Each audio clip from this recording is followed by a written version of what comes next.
Okay, alright. Hello and welcome back to the Make Lemonade podcast, a show for creators where we hope to inspire you to earn money from your own lemonade stand. I'm one of your co-hosts, James, and I'm back here with JFR, who is the co-founder and CEO of Lemon Squeezy. And today we're joined by Simon, who is the founder of Better Creating, a business he started in 2020, geared towards simplifying productivity and finding the best ideas, tools and tech to help people create the life they want. His YouTube channel has over 130,000 subscribers where he makes tutorials, tech reviews and more. Simon is another creator who has gone deep on Notion, building a second brain and many other systems that he sells as templates. Today we're going to find out what it's like being a full-time creator and why the Notion ecosystem is booming still in 2024. Simon, welcome to the pod. How are you doing? Very well. Thanks for having me. It's great to see you both. You have a beautiful setup and I can't wait for people to see that. So if you're listening on audio, go over to our YouTube channel. I'll leave the link in the show notes and you can have a look at this wonderful setup that Simon has. So let's start off with your background because people might not know that you started out in theatre. Simon, how does someone go from theatre to content creator? I have to try and keep this story reasonably brief because it was quite an interesting one. I mean, I'm still a theatre director, by the way. I'm still a movement director and a theatre director. I've opened 3 shows in the last half a year alongside running this YouTube channel and, digital product business. So I slightly regret that decision now and I'm starting to move into focusing on just this because it was a lot of work. Yeah. But yeah, I still love the theatre. I mean, it's the classic old story that we've heard in the last couple of years. A pandemic hit and live arts don't really blend very well with that kind of experience for everyone. It was a terrible thing in lots of ways, but actually there were so many positives for me because it gave me a bit of time and space. I just turned fully freelance. So I'd worked with a kind of touring theatre company in the UK as an associate director, was working on the odd show here and there, and then went, right, I'm going to go fully freelance, left the company. And about 2 weeks later, the pandemic hit. And I kind of fell through the cracks in the UK of being furloughed and having support as a freelancer. Oh, yeah. So I found jobs. I think I directed a drama school show over Zoom. We made a load of content. And for that theatre company, we have a huge worldwide following of teachers and students who are desperate to have something practical to do. So I started filming warm-ups, creative tasks and various kind of interviews in my kitchen and living room for the theatre company and putting it onto a site for them. And I quite enjoyed it. And someone said, you're quite natural at this. And I was like, yeah, I'm quite enjoying it. And it reminded me how much I loved cameras because I did photography when I was younger. And so I kind of thought, well, okay, I've gone freelance, I've got into cameras. So I started making content on YouTube just purely to have an outlet to do something and to document my process of getting organised. So I cleared my inbox for a week. I got very into Marie Kondo, into simple living and discovered things like Notion and organisation systems and second brains along the way doing that. And that's then it accidentally turned into a business. That's interesting because often when people start a side product like this, I'm interested if they're starting it as a business or if they're starting it as a side project just to fulfill something, because it's very hard for it to be something with the amount of work that you now know it is, Simon, to not be a business, to just be something for fun. So you went into this as a side project, not planning to kind of make money from it, or kind of what was it for you? I think it was a way of, I find that you master things and get better at things by learning them and then immediately teaching them. And it's been something that I've done for a long time. And so I figured the stuff I was working out, I wanted some form of means to both understand it better, but also to share it with other people who were going through similar strife. I had friends who went from performing in the West End to driving the Waitrose truck and the Tesco's truck and filling and pack and fine, great, fantastic. But it was, I think, a little bit about just making sense of it and actually the idea of creating something and giving it back out to a community and trying to build a bit of a community just made me feel a little bit less lonely in the challenge of being a freelancer when there isn't much work around. It seems like you had some intention though when you started. Like when I look at your YouTube channel, your first video is 3 years ago. And you almost like documented this. So there's a lot of intention. Like, were you always wanting to have YouTube kind of couple with what you were doing when you kicked this off?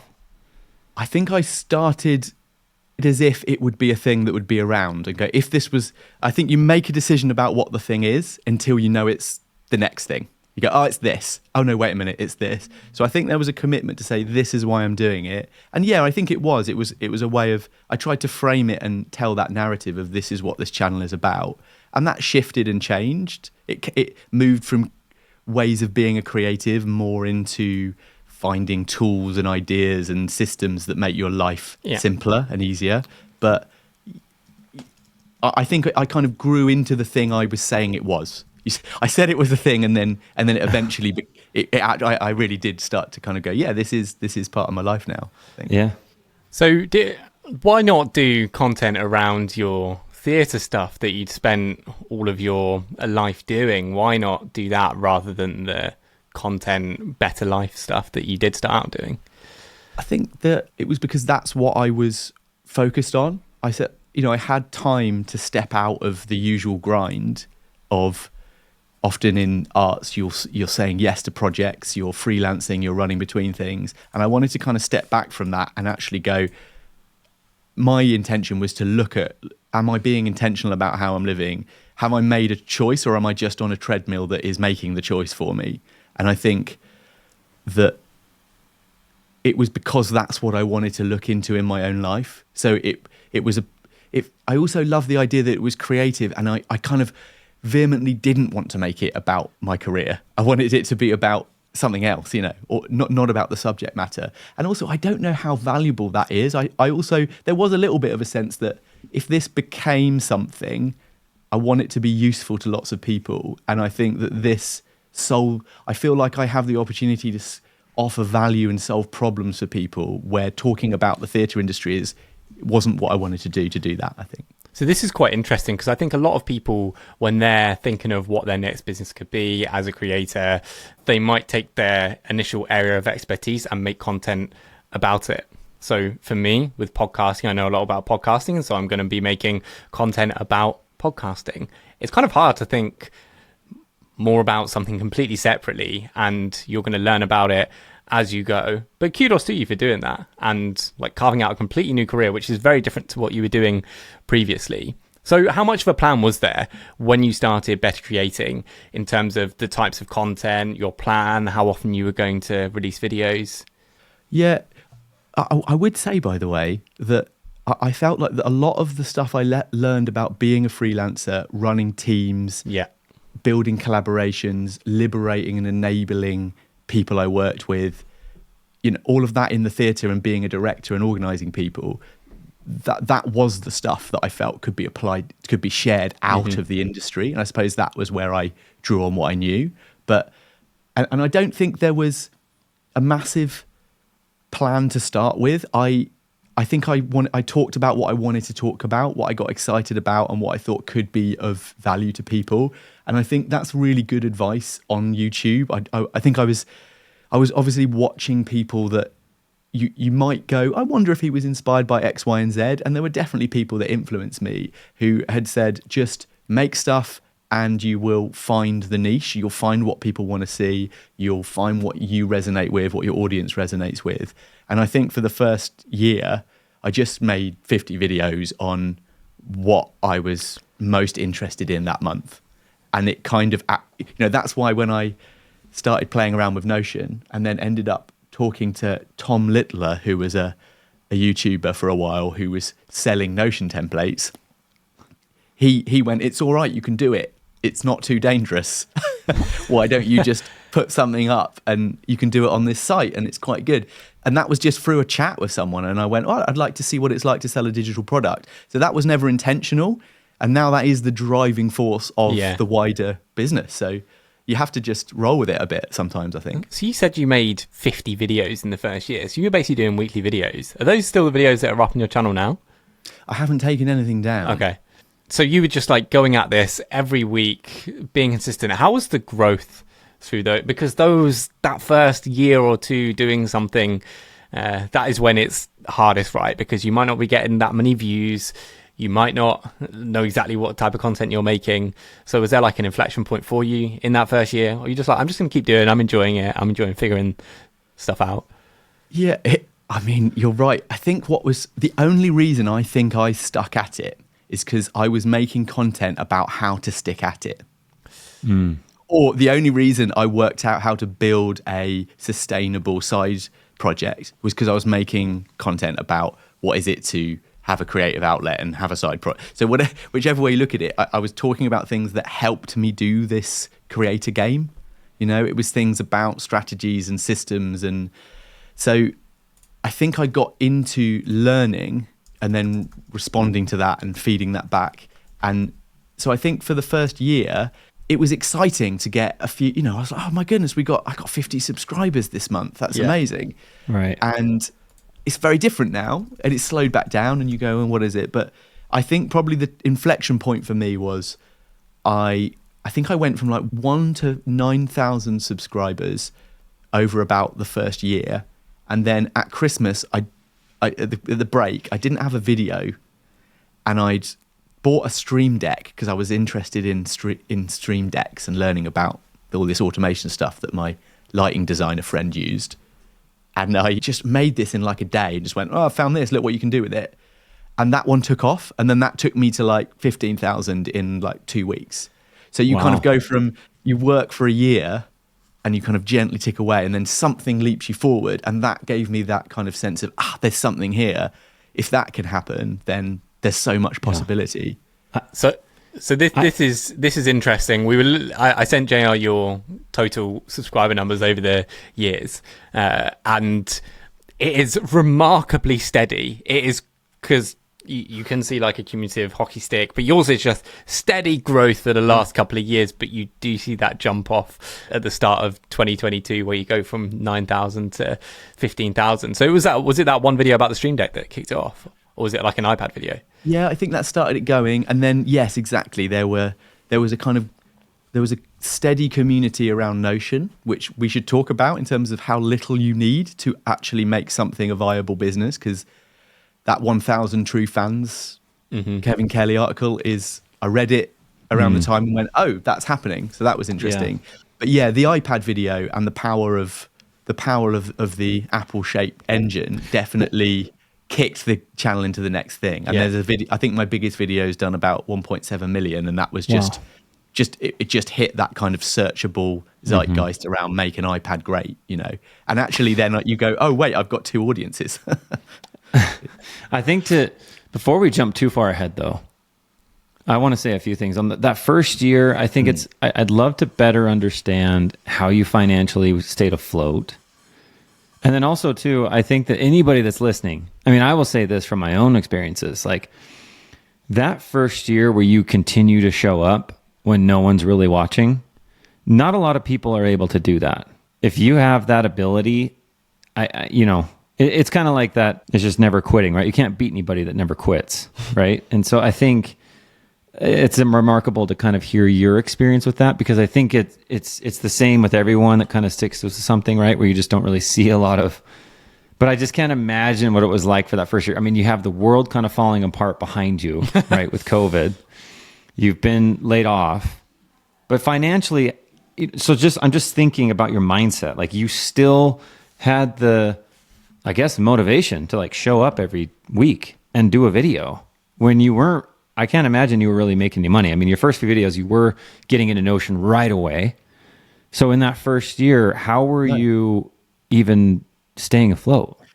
I mean, the thing is, you get real resilience. The fact that I'm still a theatre director, I think, is partly why, because it's an amazing job. I absolutely love it. It's not one you go into for the money, and it is one that you find a way to. It's about passion, and I think I understood like what motivates me or what gets me excited. So I was for a long time used to living off very little, and so I was kind of still doing that. I was doing remote projects for 6 weeks here for a couple of grand, and this here, and then a big gap. And so I was living off a very small amount over that year, which I could just about find things, but because there were little projects, I kind of had this space where I was like, I know I've got enough work just about to survive. So that kind of gave me a little bit of leeway. Do you know what I mean? And actually, I think it's easier as well when there is this kind of permission that came with COVID to go, well, it's really hard to work. And so there is this space. And I kind of stepped back a little bit.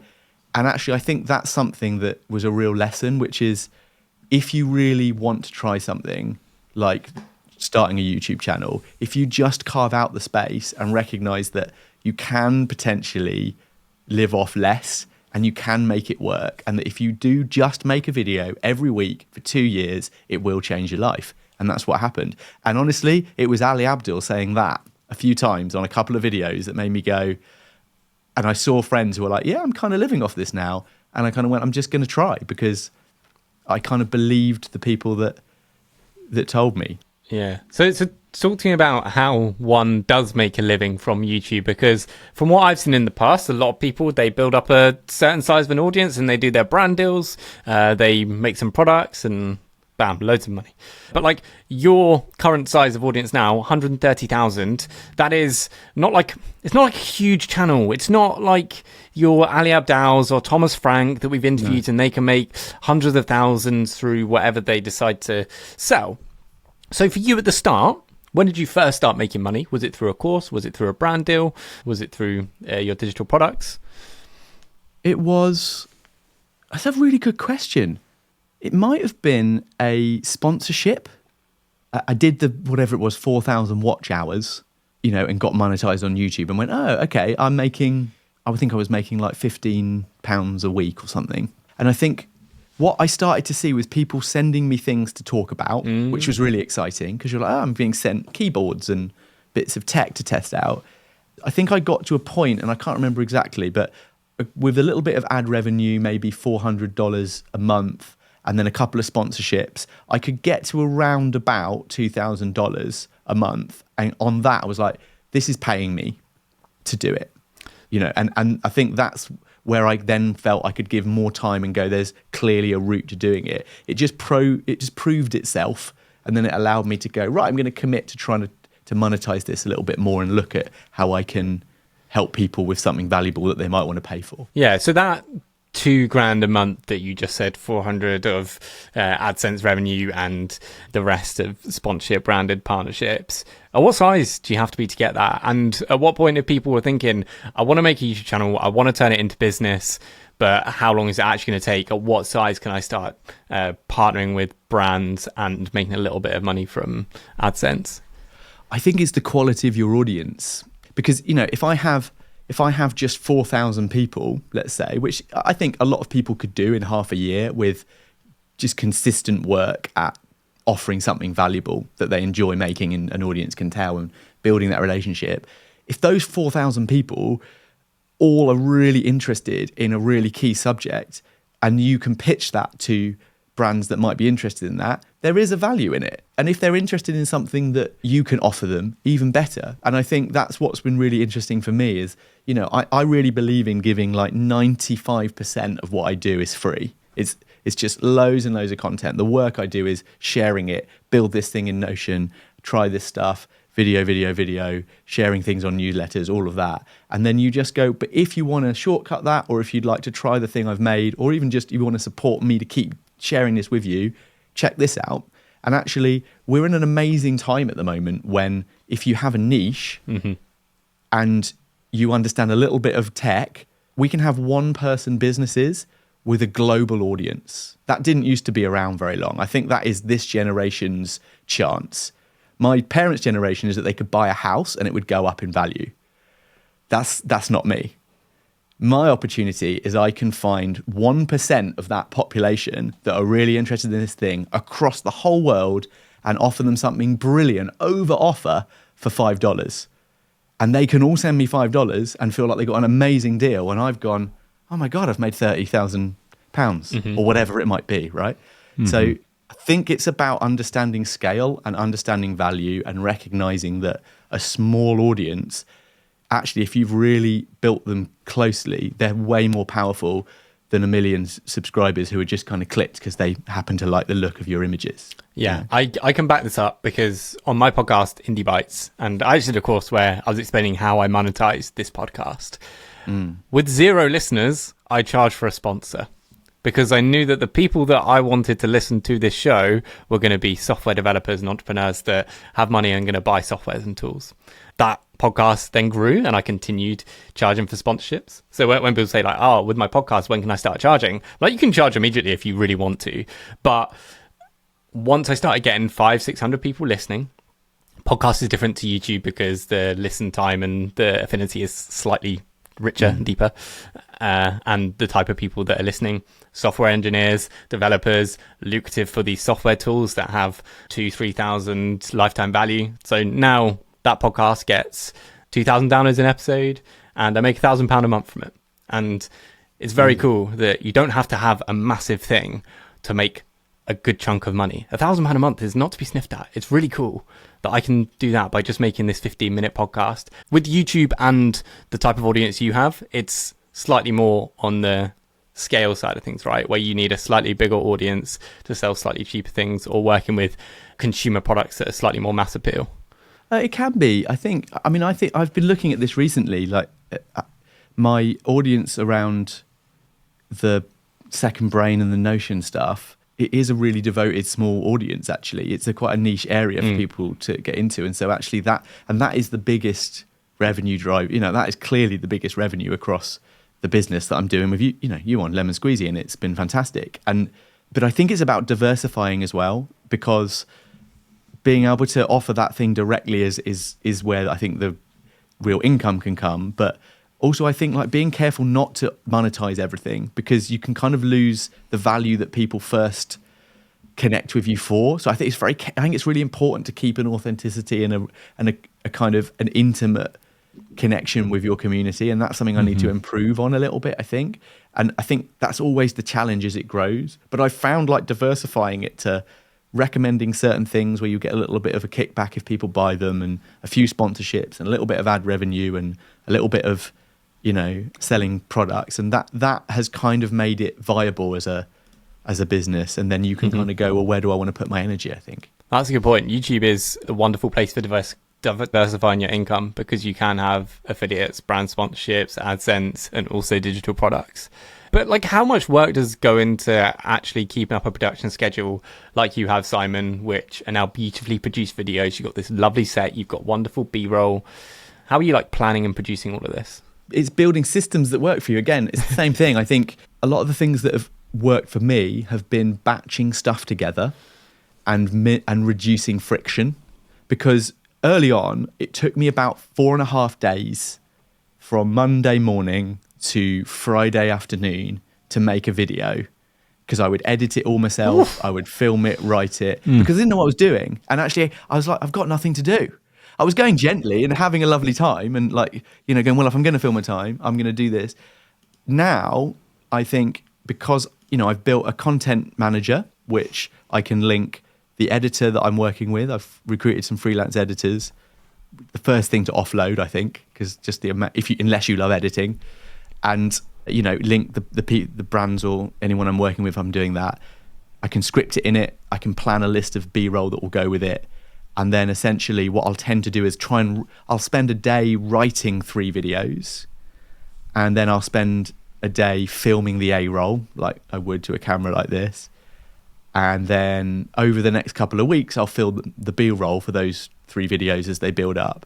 And what I've found is if I can get ahead, if I could get to the point where I was creating videos 2 or 3 weeks in advance, that lack of pressure working to the deadline, strangely for me, makes it easier, because I think I enjoy it more. And I think for me, the catalyst to doing it well is just making space to just enjoy the bits you want to go slow at, and then optimizing the bits that are just difficult but you've got to get done, but it's all me. Other than editing, it still is literally. That's amazing. Running all this. I'm doing returns and customer service 2 times a week for about 3 hours on the stuff I'm selling. When I'm launching a template, I'll build the template, film the videos, and you just have to kind of put the time in. And I think it's the funny thing about it is I got so excited about doing it that I didn't notice when I was 3 a.m. in the morning still editing the video, and then watching it in the bath proofing it and going, right, I better go to bed, you know? We've sort of skirted around Notion a little bit, but I want to get into it and talk about these templates, why it's such a massive thing, and what the moment for you was like, right, okay, this is the thing that I can make the core of my business. First of all, what was the first one you made? Was it like really simple to like proof of concept kind of thing? It was. And actually, I've been thinking about this recently and going, I probably should go back to it because it was really about knowledge and value that it offered. It was about a very simple functionality. It was a Stoic journaling template. Nice. Because I'd been reading Meditations, the Marcus Aurelius book, and I'd been thinking about Stoicism and going, this is kind of great. And yeah, journaling, I'm going to try it. And I built a bit of a yoga habit and was like, okay, I'm feeling a lot better because, you know, like many people, like I definitely have arcs of anxiety and stress and all the rest of it. It's something I struggle with quite a bit, particularly at the moment. And I think when you're working on your own, that is something that can come up. So again, it was a way of going, let me find some things that can help. And by making it a creative act, it was kind of easier to discover something that helped. So that was really interesting. And so I made a template because in Notion, you can create a database page that when you click and generate a new one, it generates everything in it. So I could put prompts for a journal in that database page, call it Fear Setting by Tim Ferriss or Gratitude or Daily Reflection or 12 Questions of Character. And then you click it and go, I want to do that one. And it pops up and prompts you and you write into it. And then, of course, because Notion has a calendar in its database, you can keep a chain of your journaling so you can see that you're journaling through. And that was all it was. It was that little collab with that YouTuber who said, oh, I'm selling templates, you should try it. And I put the journaling template up for $5, I think, $6. And it was really exciting to see people download it. Someone downloaded it. I couldn't believe it. Someone's paid me money for this thing I made. I don't know who they are. I found that remarkable. The scalability of digital products is unlike anything else. When I first launched my course, it was incredible. I've made the thing once and I can just sell it over and over. Now, JR, I've got a question for you because we've seen Notion templates become this really big business. We've spoken to people before who have made hundreds of thousands of dollars a month selling Notion templates. But I don't think I understand them like fully. I love Notion. I really love do. Notion. I All of love our show it. notes. Our show notes are always on Notion. Everything's in it, but it's just like stuff that I've made. It's quite simple. I've got the stuff that I like and I haven't really changed it over the past few years. But people love Notion templates and people love selling and making a lot of money from them. But JL, do you get it? Like having seen the size of business that people make, I feel like they just sort of get in the way. Yeah, I know. And this isn't a knock on Notion, but the way I said it earlier was I do feel like there's a lot of people that like to feel organized and they like the feeling of, you know, almost creating an excuse of just doing the damn work, right? Like that's kind of what, but that's not a knock on Notion. It's not a knock on Notion templates. It's just saying there in general, whether it's a simple to-do list or somebody getting an Excel sheet out and doing all this stuff, right? Just to do it. With that said, I will say this, as I've been getting ready for the launch of the Lemon Squeezy Marketplace, I can't believe all of the templates. Like here's an example.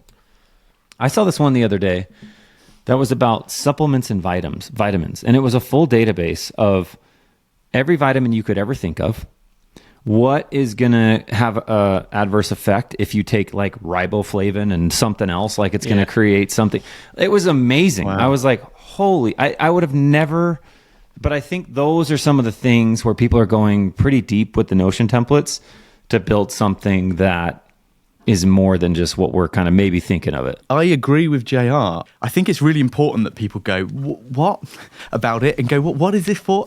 I think I've definitely made the mistake of building something too complex in the past because people were asking for the solutions, but they're actually probably the really engaged niche. So I think Notion has a bunch of people that are really passionate about it and what you can do in it. And it's this amazing ubiquitous tool where you can start from scratch and build what you like. The problem is building what you like takes a huge amount of time. And so I think Notion templates are brilliant if they shortcut the work to start building something that's custom to your needs. The problem is that so many of us can be seduced by taking time to play with it, and clean it up and go. And and of course, like we all love a bit of that procrastination where you organize. If you like cleaning your room, you make it neat and go, it's great in here. I could do some work now, but I've spent all day cleaning, Yeah. or whatever it would be, right? And I think it's the same thing. I think that a lot of people like Notion because they can't find the tool for their specific use case, and they can find the tool in Notion. And if they can't find it, someone's made close to it, and then they have free swim. They have a free swim to then adapt it to their needs. So I think that's the value of Notion. It's a place which you can build both the form, the content, and the process that you want. And this is theatre knowledge, by the way. When you build a show, you build the form of the show, the content of the show, the story. The form is how it looks or feels, and then the process, how you make it. And those three things, how you build them together, result in something special. I think great Notion templates give people a bit of each of those, but also say, how do you want to shift the form, the content, or the process to work to your needs? And the mistake that happens for me is when I sell a second brain template, which is the idea of putting everything in your mind into a second digital brain that organizes it for you and brings it back to you when you need it, so you don't get overwhelmed and you can just get on with doing things. The problem is people want to take it and go, why doesn't it, where's the onboarding and the UI, and why isn't it working? Well, it's not working necessarily because you've got to work out the system and how you want to use it and who you are and what it is to you, And that I think is the question, because it can be both ready-made and this like really simple thing for you to pick up and mess with. How has it been competing in the Notion space? So you obviously started a little earlier than most people. I feel like there's a lot of people getting into it, especially with Easlo coming in and kind of making it a little bit more popular. So how's that been for you? Is the wave just getting bigger like an ocean, right? Where it's like, well, there's still room for us to all surf here. Or is it like kind of getting crowded out there by the wake? I think you're right. I think I accidentally got into this process of making templates quite early. And actually, there was a real freedom in that. I think there's space for people. I think if you can offer value and something distinct that really speaks to people, then there is space. But I have noticed that. I have noticed how many more people are doing it. And it's been both kind of reassuring and bizarre to me to see you go, oh, that's a term I use. And a little bit of those things where you go, you see we all pick up on each other. And I think the best thing you can do is try not to copy. Just you can. And actually what's gorgeous about Notion, it's about that. It's about going, look at this, do what you want with it. But I think if you can bring what your view of the world into it a little bit, that usually makes it worthwhile. I think my thing is that it needs to look and feel simple and actually be easy to use, but actually be quite underneath. I quite try and make under the hood, do things that people didn't know Notion could do, so that you kind of get that little, oh my God, this is like an app. So that's been my approach to it. But yeah, it's been great watching people come into it. And I'm glad I was in where I was, because it has meant that I've got a bit of momentum and a bit of presence now. And did you get brought into like getting Notion certified? Does that do anything for you? Have you gone down that path at all? I've not. I mean, I should do it. What I found was I was already doing the thing and was too busy with that by the time I could have gone and done the certification. I should probably spend some time doing that. I've joined the ambassador program where there's a kind of a community of us, right, where we can kind of talk about ways to help the community and help each other and all of that. And we get to kind of contribute to the direction that Notion is going. I find that stuff amazing. I think as a company, they do community and do allow themselves to be humbly influenced by their community really well. And that's what I've loved about it, actually. Mm-hmm. For you, you could become a Notion certified person, consultant, and that could just be more revenue for you if you just want to do consultancy work, or it could maybe help you sell more templates because it's from someone that's Notion certified, but I'm not too sure how much of an impact that will have for you. It depends how much effort it is to actually go and get the certification versus how much you need it. So we had Sarah on, who sells a lot of consultancy of her building out systems that include in Notion, and because she's Notion certified, she gets a lot of leads through it. So that helps in some sense. I think that's totally right. That's a really good reason for it. I think if you're both for yourself and for your customers, and exactly for the kind of community of that, if you want to do consultancy and building for companies and people, it feels like a really good route. And I definitely think it's something that I'd like to do and I probably need to get on with, but I'm kind of a creator in a community first. I've not moved into consultancy yet. I find it incredible that people have entire businesses, entire worlds built off Notion. Yeah. What do you feel about it, JR and James? Because I feel it's unnerving because you kind of go, well, if Notion falls. Platform risk. Yeah. It's interesting. I think it depends on how much you probably put Notion at the forefront, as opposed to this is just the tool that I use for the job, right? I could interchange this, but my idea and my thinking around creating some sort of operationalized business structure. It's super interesting though that someone's building, people are building a business off that. Like the amount of money that people are making is pretty significant. But I come from the WordPress space. It was kind of the same thing. You had kind of the template creators that made a lot of money. And then the plugins became a lot of money, which I don't know if there's a secondary thing to Notion that you could do like that. But then there was a lot of what they called them the assemblers, where people would take a WordPress and they didn't really build the theme, but they kind of built out the theme using WordPress for this person's business, right? So they were quote unquote like a web designer, right? For some business that they're charging 10 grand to build this site for them, So it's kind of the same thing in my opinion. And I think Notion's still doing this. So I think it's going to be a decent ride for a little bit longer, but there's always that worry, right, Simon, that you've spent all this time and investment into one platform and one change could decimate your business. But it feels like you've done a good job of diversifying, you have other opportunities with the size of your audience to make equivalent money through brand partnerships or affiliates, or you can pivot into another tool. But have you thought of making digital products around another tool? Because as far as I'm aware, all your digital products are Notion. I think that's right. I mean, I have to say, I think that the Notion stuff is, if Notion didn't exist, it would still be the same thinking and you would just be finding the right systems to use. And I think it's the ideas and the approach to it. And this is just the right platform to be able to share it in a way. I have looked at that. I have to say though, the Notion templates, the actual scale of that income compared to the other stuff I'm doing it's like being a huge channel from selling those, and the channel is at a smaller scale. So there isn't, that is where the real income of the business is. Like I would say like 80% of my revenue. 80% of it on a 130k channel. It's pretty high. I'm not Thomas Frank, but I'm not doing 100k every month. But the first big year when I launched my Life OS was 100k from that, and that is kind of incredible. And so it is incredibly possible to scale it up if you can make a really strong offering. So I do think for me, probably the next route is around what I've learned is actually how to offer value to people and how to package that into a digital product and how to make that way more of an offer for the person that buys it than it is for the, I can put in thousands of hours into it because I know I can meet loads of people with it, and then they can get loads for a relatively small amount of money, and it will pay me to really invest time to create something for them that they couldn't do otherwise. So I feel like there's a ton of interesting stuff around.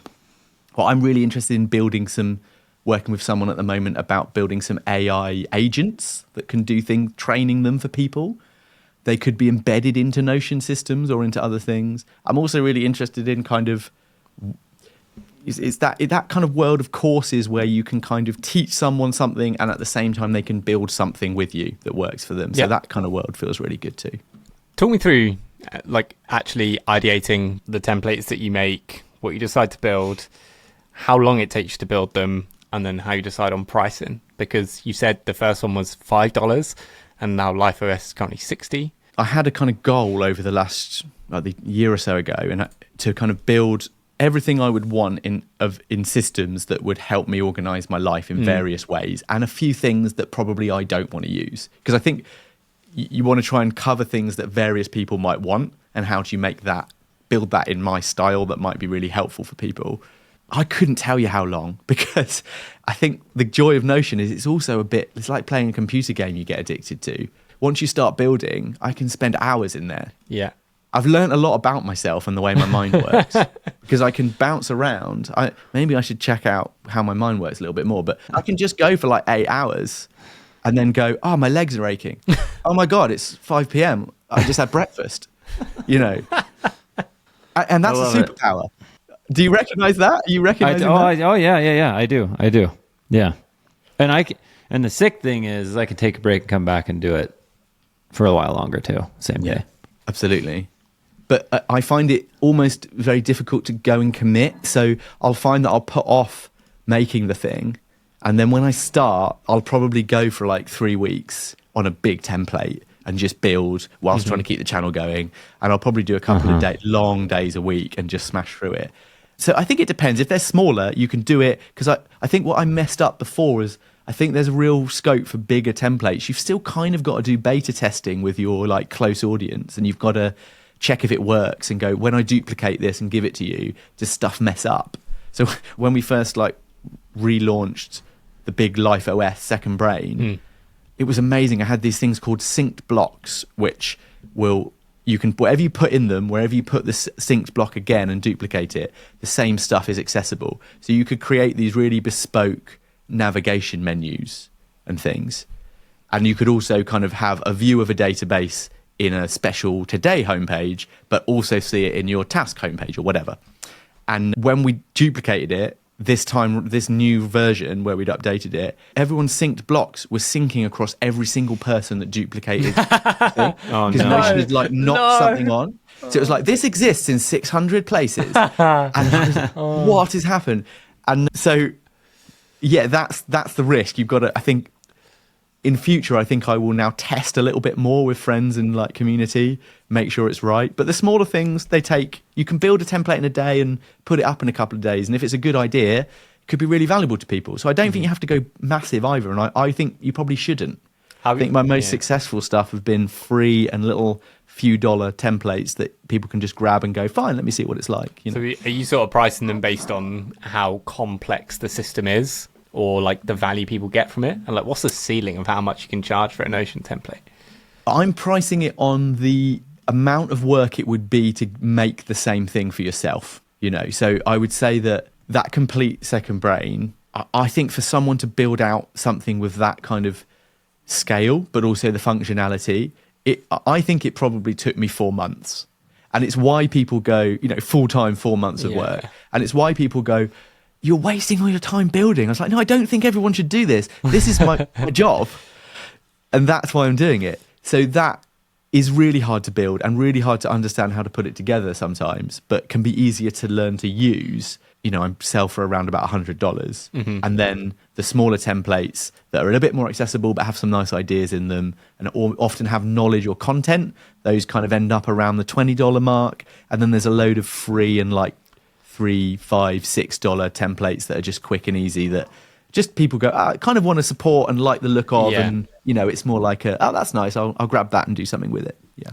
How do you think about selling more templates or developing the business side of the template business where you've got, I could make more different templates and make more money that way, or I could spend more time marketing and growing my current templates? Like, how much time do you spend on each? Is there much of a strategy there? Honestly, for the first 2 and a bit years, I was just making stuff and seeing what happened. And actually, you know what? I don't think there's anything wrong with that. I think it's been really enjoyable. I think in the last year, I've started to get more strategic and I've started to think more like, you know, this is now a full-time business. I have just finished a theatre show and I'm going to commit to the rest of the year full-time on the channel and on the business. And I think in the last year, I've been going, now is the time now it's offering something of like, it's clearly got value for people and it clearly can be of value as a lifestyle and a business for me to be able to do something good with. I'm trying to get more strategic about it. So I'm definitely thinking more about how I can work out what the offering is, how clear that is to people, and actually invest in can I make those products way better? And can I make them work harder for me to find more people? So what I'm offering is brilliant and is found by more people. And then that just means that I think that's a better way to work, right? Because then you're going to end up with better quality and more time to make things with better quality rather than just kind of racing to get everything out there. I think there's an argument for that. My friend Chris has started a kind of, she's an illustrator and she's created an Etsy business where she's illustrating little tiny illustrations of people's dogs or bells or and then I can't remember what the template system is, but people can template wedding invites and whatever else. And every time she makes something, she adds it as a product. And someone asks for something, she'll draw their dog and make it part of the thing. And then she's got this huge library of digital products. But the value of that business is in having loads of stuff that people can pick from and make their own thing. And I don't think that is what a Notion template business is. So, like, as a business for you now, you are still doing some of the theatre stuff, but would you say you're like full-time generally on better creating? Yeah, absolutely. Yeah. I'm kind of, I think the thing now is what's been really interesting, I've started to kind of engage with the idea of building a small team. So I think it's kind of time to, optimize some systems a little bit, make a bit of space to kind of enjoy the creating again and actually engage with some new ways of working. So yeah, that's the plan essentially. It's to try and not be doing 10 people's jobs at about a 20% level and find some people to come in and just get a bit more strategy and focus on, doing it well, doing less. And I think for me at the moment, I want a bit of my time back, honestly, because I think when you build something that starts to work, we can all get seduced by it, and then you can get overwhelmed by putting all your time into it. So at the moment, I'm trying to kind of go full time, but actually by doing that, organize things so that maybe I can then be a bit more strategic about how much time I'm doing this and how much time I'm seeing my family and traveling and, So when you say you're like exploring it, have you actually hired anyone? Have you got any contractors? And where is that hiring going to be? Yeah, one of the hardest things as a creator is to know who to hire and what they should do. And I think it's a really big challenge in this kind of new creator economy that we're in at the moment. I mean, I'd be really fascinated to hear about it from if you were to bring people in to work on your podcast, and where would you start and what would it be? Because you kind of go, where do I find them? Because that's a really interesting problem. There's things like YouTube jobs and whatever else, but they don't necessarily cover what you need. So I've been kind of like going to interesting talks and seminars and things in areas like tech or startups or whatever. And what's been really interesting, I found a company that essentially gather really talented generalists, and they celebrate the idea of the generalist. And I think a generalist is quite well known in startup culture, right? And you do a lot of stuff. So I have met this incredible company who basically kind of jettison in, and we'll do kind of 12 days this month.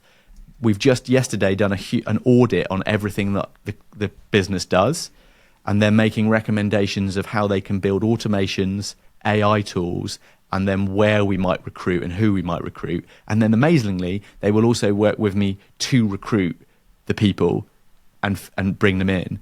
And I think that's the best thing I've done, is invest in some really talented, intelligent generalists that will bring that kind of startup founder perspective from business, which I have less of, into my creator business. And I think that's been a fascinating conversation. So first thing, it's not Millie Tomati's Generalist World, is it? No, they're called the Generalist Co. The Generalist Co. For me, I know exactly the kind of thing that I need help with, which is the thing that takes the most time, and that's editing. I spend so much time editing. That's quite straightforward to outsource. And then you think of like, what are the other specific tasks that I'm doing? Okay, like publishing, writing show notes, transcripts. Okay, that can thumbnail design. That's someone else.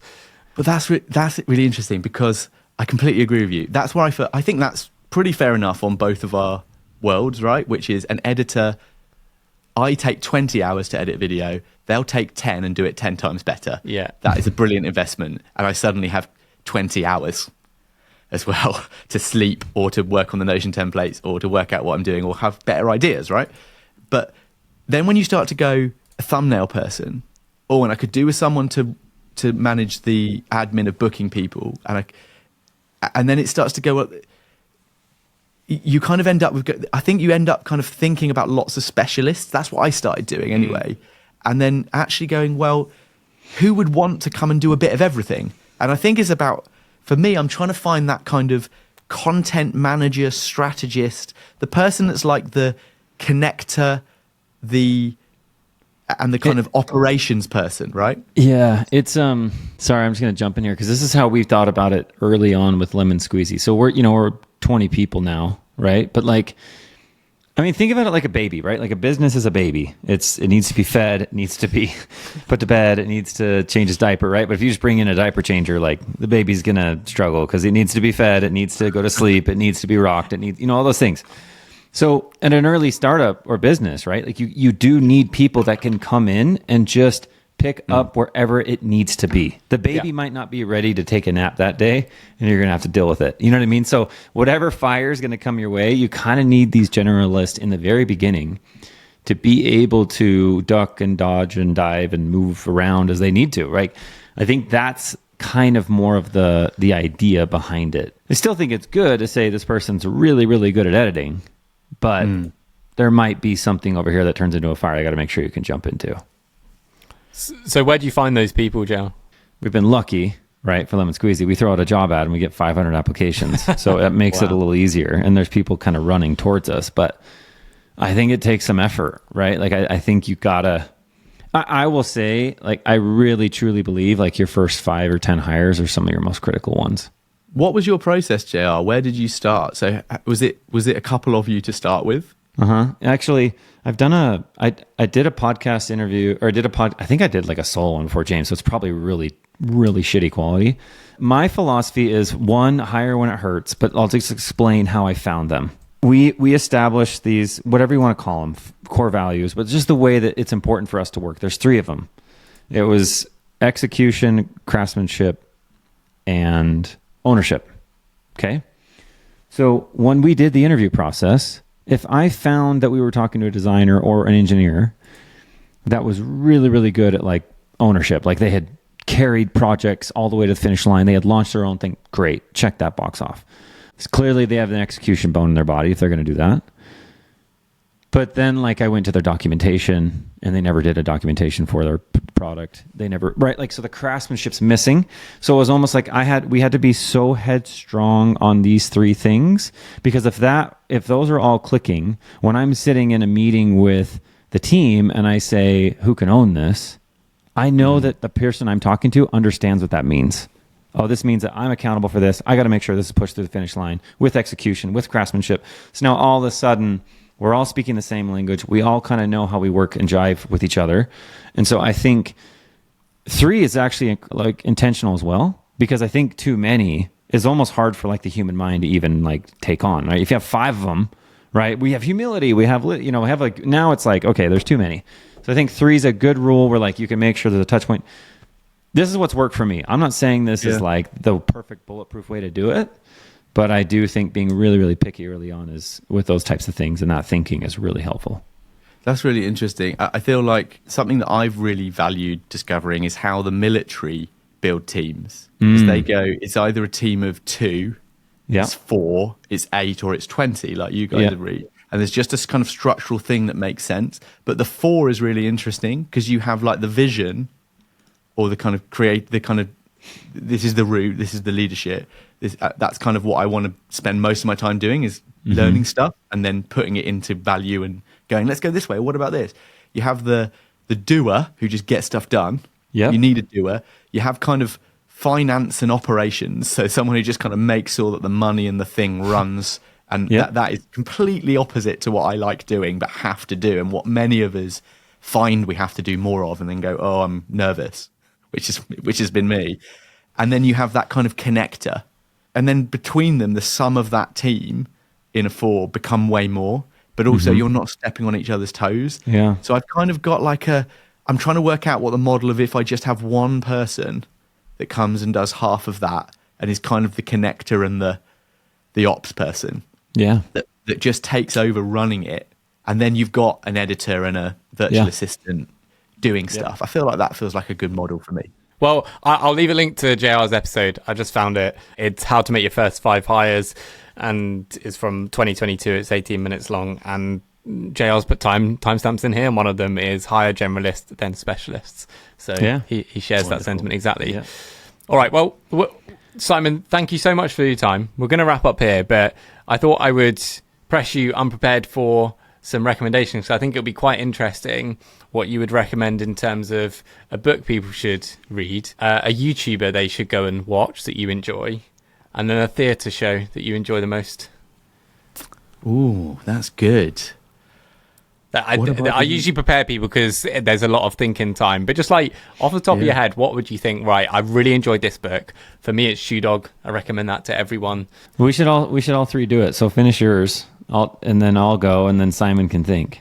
Okay, I can already do them. Okay, yeah. So my book is Shoe Dog. YouTuber would be Podcast Age. He does these incredible microphone reviews, and I don't know anyone that goes as in depth as he does. And then theatre show. I've not seen many. I don't know. Oh God. Oh, I know exactly what it is. It's Hamilton. I went with my little sister. It's amazing. I had a feeling. I don't know why. It's a special thing. That it's a special thing. So good. Go on then, JR. What for you? So book.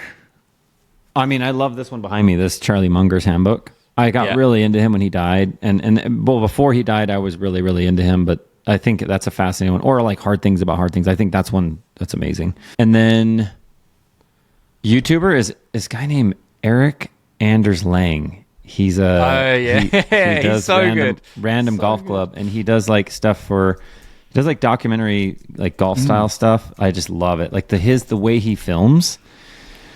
I think you guys, even if you guys didn't like golf, I think you guys would appreciate just the way he does it. Like, dude, I've watched all of the videos, all the ones on Scratch Golf, the Adventures in Golf, and Adventures in Golf is so good. There's a lot of art in it, and I think that's cool. And then what was the last thing you said? Theatre production. Oh, theater. I'm not that fancy here where I live, but my wife loves to go to she loves to go to like Vegas and watch those Cirque du Soleil shows. And I think I don't even know if that qualifies as theater. It doesn't. But to me, like those are some really amazing people, like really gifted, talented people that the stuff they're doing is like kind of mind boggling. Love it. What about you, Simon? Yeah, I would. So book wise, I've just recently been reading Anything You Want by Derek Sivers, and just anything by Derek Sivers I think is fantastic. And also, this is all kind of perhaps a little bit like obvious from me. I also really enjoyed Thinking Fast and Slow. Daniel Kahneman, that was been really good. But I tell you what's been is really good. There is a book called Into the Woods, and this perhaps feels a bit more like maybe something for me that people won't have heard of these, because some of those I suspect a lot of your audience might be already aware of. But Into the Woods is a book about playwriting, and it's I think it's essentially the kind of undercover book of the BBC writers' room. But if anyone who's interested in telling stories and structure and character and all of that kind of stuff, I think is incredibly powerful around story, which is pretty much the thing that drives so many people's businesses these days, particularly if you're online. And so, I think that would be a great read for people who weren't in theatre and screenwriting. And there's also a book called Story, which is by a screenwriter from Hollywood who's kind of amazing. Storyworthy is quite popular in our fields. So there's a bunch. They're good. What was the other one? YouTuber. Scott Yu Yao, I've been watching, who is a kind of tech. He just makes really beautifully crafted videos about stuff, and he's got a 3D printer. Is he the guy that makes everything white? Yeah, it's him. Yeah. And the way he prints things and builds things, he's a product designer, really. It's just a really unique voice, and I think they're so beautifully made. So just for people who are kind of creating video content, just try and pull one of his shots off. That would be great. Or just the way he tells his story. I think it's just really unique, and it's like a great example of someone having a clear voice. That's good. And then for theatre, well, I should probably talk for the American audience as well. I think it's still, if you've not been, if you can find the money, they came right out of East London where I started making theatre, and Punch Drunk have a show called Sleep No More in New York, which is a Scottish play, completely immersive, where you walk around with masks on and watch it happen. It's pretty amazing. So I've been making kind of immersive shows recently where people have 3-course meals and classical musicians play, and it's all very good fun. So there's a lot of really cool stuff going on in that kind of event, interactive, immersive thing. The last big show I made in Europe was a 360-degree projection room with a Broadway musical in it, and the audience all sit inside it, and the set is the mind of the main character. That was pretty crazy. wild. So there's great stuff out there. So look up some immersive theatre, is what I'd say. Simon, thank you so much for that. Really appreciate you coming on the pod. It's been great. Lovely to chat to you guys. Okay, all right.